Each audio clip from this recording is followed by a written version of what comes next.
Have you ever been asked how many tickets has a technician or a member closed?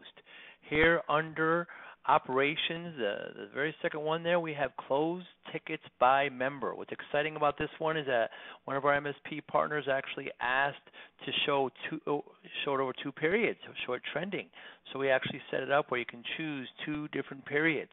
So here under select date, you could choose the first and the second period. You see the first is in red and the second is in blue. Very, very cool. How many tickets were closed by each member? As always, choose the service boards you want to see in each one of those. Remember, CWDash will record, it'll save all the information. You can actually choose the members as well that you want to see the information for. So maybe you have some, kind of contest or some kind of accountability issue as to who closed how much over 2 different date periods. It's done right here under operations and close ticket by member.